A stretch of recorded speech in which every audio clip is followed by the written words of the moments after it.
Thomas had been working as a forest ranger in Yorkshire for 15 years.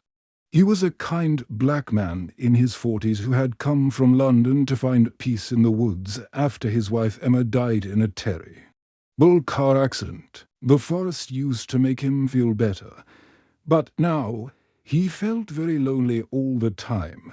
Every morning, Thomas would walk through the forest paths, checking on the trees and animals. He knew every bird's song and every trail by heart, but lately the quiet woods made him think too much about Emma and how much he missed her. He would sit by the old oak tree where they had their first picnic together and wonder if he should move back to the city. On this particular cold morning in November, Thomas started his usual patrol at 6 o'clock. The air was crisp, and his breath made little clouds as he walked. He carried his radio, his first aid kit, and his thermos of hot tea.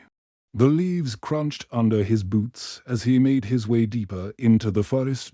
Margaret, his supervisor, was a caring woman who had worked at the forest station for 20 years. She always worried about Thomas because she knew he was still hurting from losing his wife. When lunchtime came and Thomas had not called in, she started to feel nervous. By 2 o'clock, his radio was completely silent. This is not like Thomas, Margaret said to herself. She tried calling his radio many times, but there was no answer. She knew something was wrong because Thomas never missed a check-in call. He was always very careful about staying in touch. Margaret called the police. Right away, they sent their best search and rescue team, which included 2 special German shepherd dogs named Duke and Bella. Duke was a strong male dog with dark brown and black fur, while Bella was smaller with lighter coloring. Both dogs were trained to find missing people in the woods. Officer James was their handler, a patient man who had worked with search dogs for 10 years. He knew that Duke and Bella were the best team in the county. The dogs could follow scents that were hours old and could search areas that were too difficult for people to reach. When the team arrived at the forest, James let Duke and Bella smell Thomas's jacket that Margaret had brought from the station. The dogs immediately understood what they needed to do. Their noses went to work, sniffing the ground and the air to pick up Thomas's scent. Duke caught the scent first near the parking area where Thomas had left his truck. The 2 dogs began following the trail, their noses close to the ground.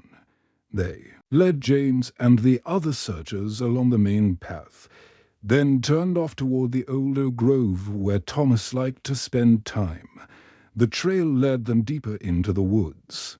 Past fallen logs and through thick bushes, the dogs moved carefully but quickly, stopping every few minutes to make sure they were still following the right scent.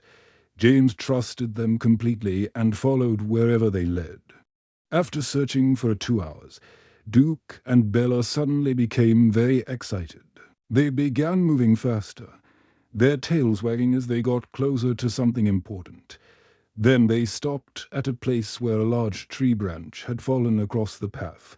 There, underneath the heavy branch, was Thomas. He was lying very still, with his eyes closed. The branch had fallen on his leg, and he could not move. He had been trapped there since early morning, calling for help until his voice was too weak to make any sound. Duke and Bella immediately knew what to do. Without any commands from James, both dogs laid down on either side of Thomas, pressing their warm bodies against him. They had been trained to keep the injured people warm and calm, while waiting for help. When Thomas felt the warmth of the dogs against him, he slowly opened his eyes. The first thing he saw was Duke's kind brown eyes looking down at him with concern. Then he saw Bella on his other side, her tail wagging gently. Thomas had been cold and scared and in pain for so many hours. He had started to think that no one would find him. But now, looking at these 2 beautiful dogs who had come to save him, he felt something he had not felt since Emma died. He felt cared for and protected. Tears began to roll down Thomas's cheeks, but they were not tears of pain. They were tears of gratitude and relief. "Thank you," he whispered to Duke and Bella, his voice barely audible. For the first time in months, Thomas did not feel completely alone in the world. The dogs seemed to understand that he was thanking them. They moved even closer to him, keeping him warm while James called for the medical team to come and help lift the heavy branch. The ambulance took Thomas to the hospital in the nearby town. The doctors worked quickly to examine his injuries. They told him that his leg was broken into places and he would need surgery to fix it properly. The branch had also bruised his ribs, and he had cuts on his arms from trying to free himself. "You are very lucky to be alive," Dr. Williams said as he looked at Thomas's x-rays. "If those dogs had not found you when they did, you could have died from the cold." "You were out there for almost 8 hours. Thomas nodded quietly. He knew the doctor was right. He had started to feel very weak and sleepy before Duke and Bella found him. The warmth from their bodies had probably saved his life. The next morning, Thomas woke up in his hospital bed feeling sore and tired. His leg was in a heavy cast and he could not move round much. He was staring out the window at the grey sky when he heard familiar sounds in the hallway. It was the clicking of dog nails on the floor and the voice of Officer James. "Good morning, Thomas," James said as he walked into the room. "I brought some friends to see you." Duke and Bella walked into the room with their tails wagging. They had been washed and brushed until their fur was shiny and clean. Both dogs went straight to Thomas's bed and put their heads up on the blanket so he could pet them. "How did you get permission to bring them here?" Thomas asked, surprised to see the dogs in the hospital. James smiled. "I told the hospital staff that these two are special therapy dogs. They insisted on coming to check on you. Every time I tried to leave the station without them, they sit by my car and refuse to move." Thomas felt his heart warm up as he stroked Duke's soft ears. He had not expected anyone to visit him, especially not these two wonderful dogs who had saved his life. The next day, James came back with Duke and Bella again. This time, Thomas was sitting up in bed and feeling a little stronger. The dogs seemed happy to see him looking better. Bella even brought him a small stick that she had found outside. "They really have adopted you," James said with a laugh. "I have never seen them act this way with anyone before. Usually they are all business when they are working." As the days passed, James visited Thomas every afternoon after his shift. He would bring Duke and Bella, and they would spend an hour or two in the hospital room. Thomas began to look forward to these visits more than anything else in his day. One afternoon, Thomas felt comfortable enough to talk to James about his life. He told him about Emma and how much he missed her. He talked about their little house in London and how happy they had been together. "We always dreamed of living in the country," Thomas said sadly, after she died. "I thought moving to Yorkshire would help me feel closer to her, but it just made me feel more alone." James listened carefully while Duke and Bella lay quietly on the floor beside the bed. "Is that why you were thinking about quitting your job?" James asked. Thomas nodded. "I was planning to move back to London. I thought maybe being around more people would help me feel less lonely. But I was wrong about that too." He reached down to pet Duke's head. "Emma always told me that I had a special gift for taking care of living things. She said I could make plants grow better and animals felt safe around me. But after she died, I forgot about that gift completely." Thomas looked at both dogs and smiled, until these two reminded me. "When I saw how they trusted me and wanted to help me, I remembered what Emma used to say." The dogs seemed to understand every word Thomas was saying. Bella got up and put her head on his lap, while Duke moved closer to the bed. Whenever Thomas's voice became sad, both dogs would move closer to him or put their paws on his bed. "They know when you are hurting," James observed. "I think they want to help you heal. Not just your leg, but your heart too." Thomas felt tears in his eyes, but they were good tears. For the first time since Emma died, he felt like he had friends who truly cared about him. The dogs did not judge him for being sad or lonely. They simply loved him and wanted to be near him. Each day, Thomas felt a little stronger in his body and in his spirit. Duke and Bella's daily visits gave him something to look forward to and reminded him that he was not alone in the world. After 6 weeks in the hospital, Thomas was finally ready to return to work. His leg was still weak, but the doctors said walking would help it get stronger.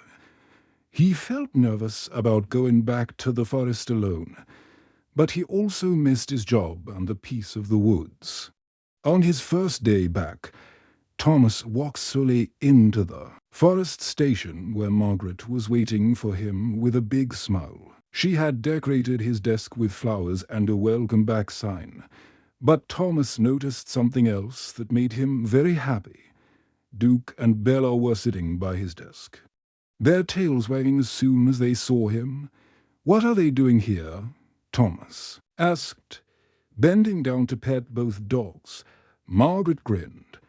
"That is a surprise from Chief Inspector Robert. He wants to talk to you about something special." Chief Inspector Robert was a tall man with grey hair who had been in charge of the police dog unit for many years. He walked into the station office with a serious expression, but Thomas could see kindness in his eyes.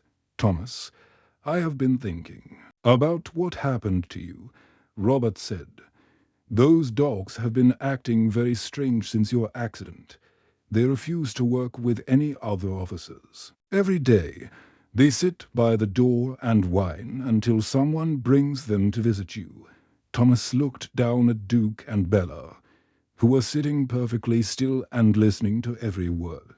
He could not believe that these professional working dogs had been thinking about him so much. "I have decided to try something new," Robert continued. "I want to partner Duke and Bella with you permanently. They would help you with your forest ranger duties, and you would help them with search and rescue work when needed." Thomas felt his heart jump with excitement. He had dreamed of having animal partners in his work, but he never thought it would actually happen. "Are you sure about this?" he asked. Robert nodded. "These dogs saved your life, Thomas, but I think you have given them something special too. I have never seen them so happy and focused. They seem to have found their purpose with you." Margaret clapped her hands together. "This is wonderful news. You three will make the perfect team." The next week, Thomas began his new job with Duke and Bella as his partners. They quickly learned to work together as a team. The dogs would walk beside Thomas on the forest paths, always alert for any problems or dangers. They seemed to understand that their job was to protect both Thomas and the forest. Thomas discovered that having Duke and Bella with him made his work much more enjoyable when visitors came to the forest. The dogs were friendly and gentle. Children especially loved meeting them and asking questions about their training. One afternoon, Thomas was walking through the woods with Duke and Bella when they heard loud voices near the creek. They found a group of 5 teenagers who had been camping overnight. The young people had left trash scattered around their campsite, and 2 of them were throwing stones at a bird's nest in a nearby tree. Thomas felt angry when he saw what they were doing, but he took a deep breath and remembered what Emma used to tell him, "You catch more flies with honey than vinegar," she would say.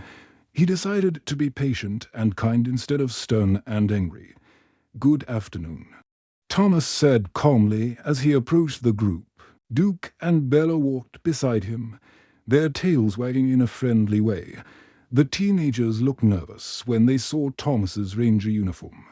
One boy named Mark started to pick up some of the trash quickly. "We were just about to clean this up," he said. "I'm sure you were," Thomas replied with a smile. "But first, would you like to meet my partners? This is Duke and this is Bella." The teenagers forgot about being in trouble and came over to pet the dogs. Duke and Bella were gentle and patient, letting each person pet them and ask questions about their work. "They are so well trained," said a girl named Lucy. "How do they know to be so calm?" Thomas sat down on a fallen log and began to tell the teenagers about the forest animals. He explained how the birds in the nest were raising their babies and how important it was not to disturb them. He talked about how trash could hurt the animals who lived in the woods. As he spoke, Duke demonstrated some of his search skills by finding a hidden treat that Thomas had placed earlier. Bella showed how she could walk quietly through the leaves without making any noise. The teenagers were fascinated by the stories and the dog's abilities. They spent the next hour cleaning up their campsite and listening to Thomas talk about the forest. "You have a real gift," Lucy said as they were leaving. "You make everything feel peaceful and safe." Thomas smiled and felt his heart fill with happiness. He had found his purpose again.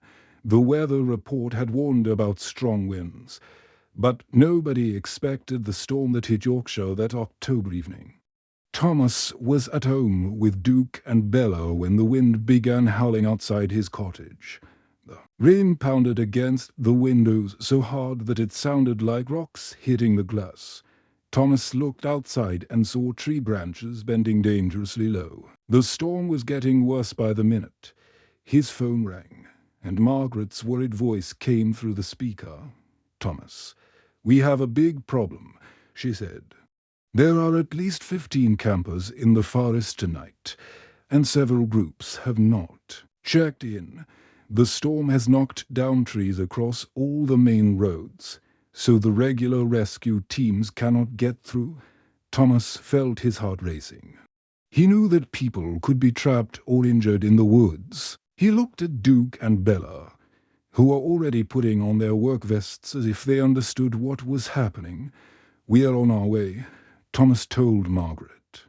"Duke and Bella know these woods better than anyone."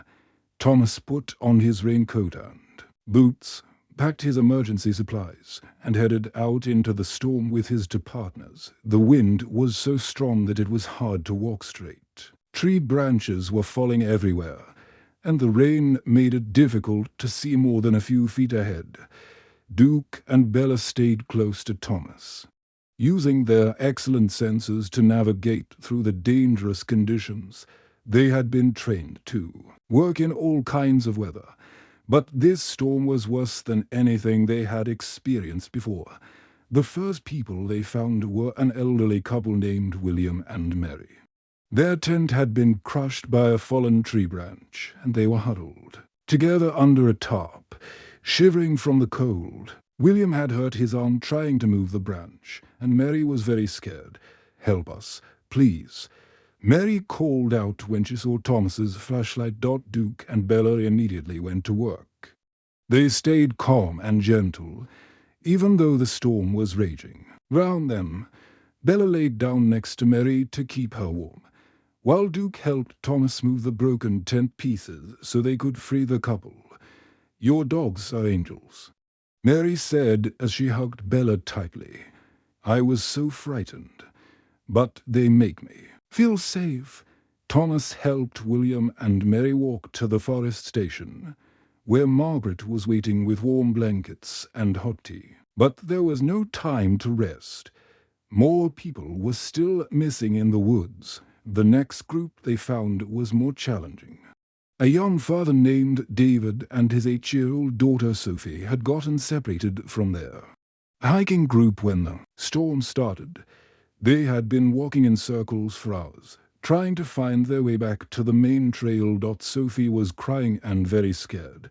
She had never been in such a bad storm before. and the loud thunder and lightning made her shake with fear.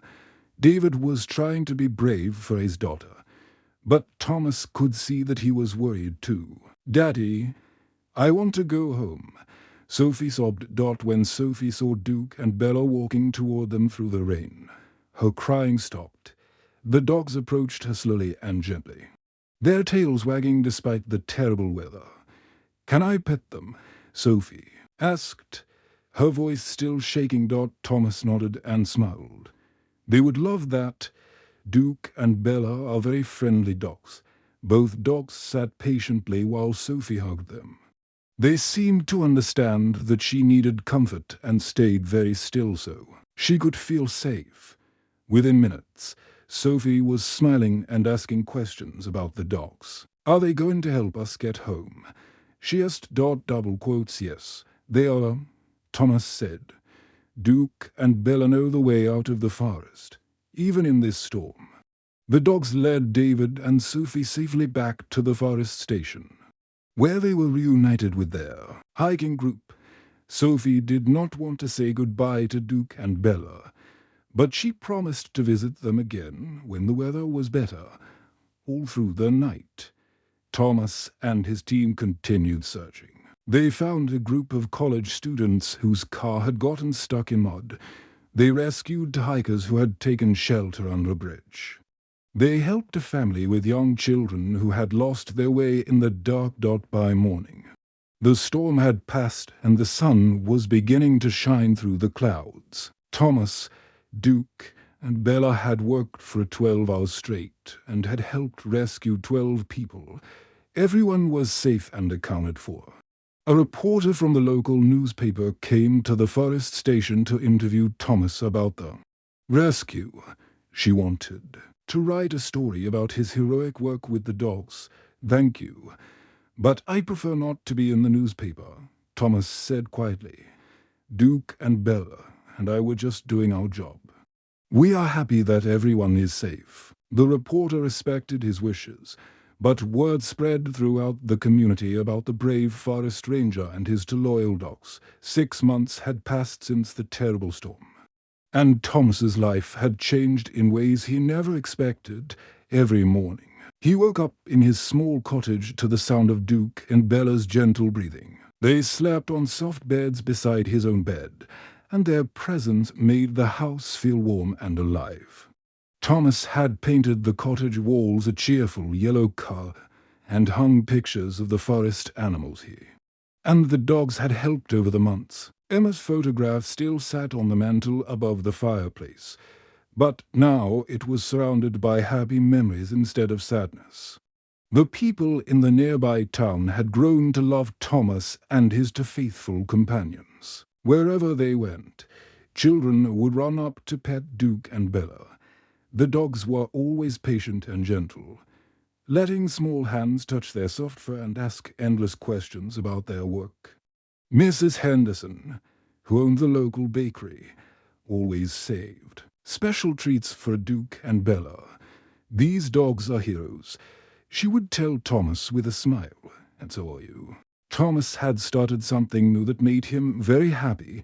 Every Saturday morning, he held a program called Forest Friends, where families could come to learn about nature. Children and their parents would meet at the forest station, and Thomas would take them on safe walks through the woods. Duke and Bella were the stars of these walks. They would demonstrate how to track animal footprints and show families how to walk quietly so they could deer and rabbits. The dogs seemed to love having so many new friends to meet each week. "Mr. Thomas, can Duke find my lost toy?" asked a little boy named Peter during one of the walks. Thomas smiled and nodded. He hid Peter's small truck behind a tree, and Duke found it within minutes. All the children clapped and cheered, and Duke wagged his tail proudly. The Forest Friends program had become so popular that families would drive from other towns to join the walks. Thomas felt proud that he was helping children learn to love and protect nature, just like Emma had always encouraged him to do. One evening in late spring, Thomas was sitting in his favorite chair by the fireplace. Duke was lying on the rug at his feet, and Bella was curled up on the small sofa nearby. The fire was crackling softly, and outside the window, the forest was peaceful and quiet. Thomas looked at Emma's photograph on the mantel and felt his heart fill with gratitude instead of sadness. He had spent so many months feeling lost and alone, but now his home was full of love and friendship. "I found my way back to happiness, Emma," he whispered to her photograph. "These two wonderful souls showed me that love comes in many different forms." Duke opened one brown eye and looked at Thomas. The dog seemed to understand that Thomas was talking about something important. Duke got up from his comfortable spot on the rug and moved closer to Thomas's chair. Bella heard Thomas's gentle voice and stretched her legs before jumping down from the sofa. She walked over to Thomas and put her head on his lap, looking up at him with her kind eyes. Thomas patted both dogs and felt tears of joy in his eyes. He had thought that after Emma died, he would never have a family again. But Duke and Bella had shown him that family could be found in unexpected places. "Tomorrow we have 12 families coming for the Forest Friends Walk," Thomas said to his companions. "Next week, we are helping the school children learn about bird watching." Duke's tail wagged, and Bella made a small happy sound. They both loved their work and looked forward to each new day with Thomas. Outside the cottage, the forest was dark and peaceful. The animals were safe in their homes, and the trees swayed gently in the evening breeze. Thomas knew that he and Duke and Bella were the guardians of this beautiful place, and that thought made him feel proud and content. Thomas closed his eyes and listened to the quiet sounds of his home. He could hear the dogs breathing softly, the fire crackling in the fireplace, and the gentle sounds of the forest outside. For the first time in years, he felt completely at peace. He was no longer the lonely man who had wandered through the woods feeling lost and sad. He had found his purpose again, and he had found his family. Duke and Bella had taught him that love and friendship could heal even the deepest sadness. Thomas smiled as he drifted off to sleep in his chair, surrounded by the two loyal friends who had saved his life and filled his heart with joy again. Tomorrow would bring new adventures with his faithful companions, and he could not wait to see what wonderful things they would discover together.